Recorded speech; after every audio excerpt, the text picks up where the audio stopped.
Welcome back to the iWealth podcast. Today, I'm going to ask Matt a question, although I do have an opinion, so I'm going to chime in. You always have an opinion, Brad. But I know you're pretty decent at this too, but budgeting. Yes. I know, you went through some different classes and stuff in the past. You've taught classes at church. Like, when it comes to budgeting, what's the best way to create a budget? But then, more importantly, how do you stick to it?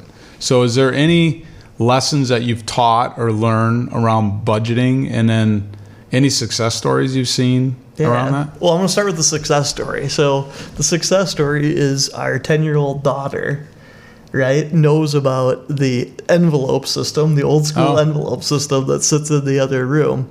And when garage sale season rolled around this year, she ran over and she goes, "Dad, what can we do to help, to buff this thing up a little bit, so we got some more money to hit the garage sales with?" And I'm like, the budgeting, classic budgeting. Right. But, having had a chance to kind of teach it, I think that most people, even if you have the best intentions, is still very, very difficult to do. It is. And having that come to Jesus moment with your spouse is super uncomfortable. Mm-hmm. And so I think if we've learned something from it, it's maybe having another person in on it. Yeah.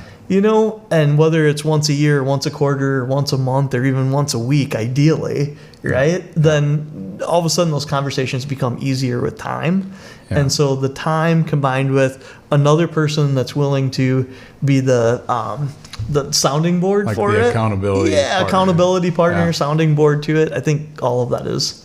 And there's tools, there's tools now that you can use online that can help you budget, keep track of it. I think back to the old QuickBook days or whatever, where you'd feed in all your transaction out of your checkbook. Now stuff will do it automatically. They'll hook to the banks, and we have some tools that our clients use like that.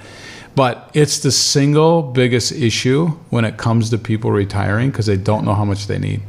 Yeah. When they walk in my office and they say, "Here's my $1 million 401k account, I'm ready to retire," and I say, "How much do you need?" And they're like, "I don't know, $4,000 a month." Like, really? Because you were living on $150,000 a year. Yeah. And now you're talking $50,000 a year. You're going to cut your budget by that much. Like, people don't understand what it is. And so to me, budgeting is super important. Like, you need to know how much you're spending on a monthly basis. And sometimes it's as easy as just saying, "Okay, what is your take home?" So you get your check, they withhold 401k, pay FICA, all that kind of stuff. And your $6,000 check for the month ends up to be $4,200. How much of that are you saving on an average after that? And a lot of people aren't. And so we're like, okay, $4,200 is the number. Now we have to pay health insurance because your employer's not doing it. We got to add that $800 a month. And we start to kind of back into that number. But it's a big deal. And then sticking to it is back to the accountability partner. Hopefully it's your spouse.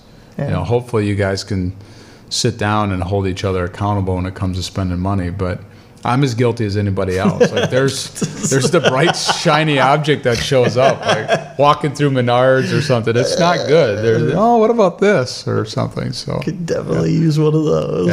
Yeah. So. But I think being disciplined and having a game plan on checking in with somebody, a who in your life, to make sure that you're staying on track is pretty important.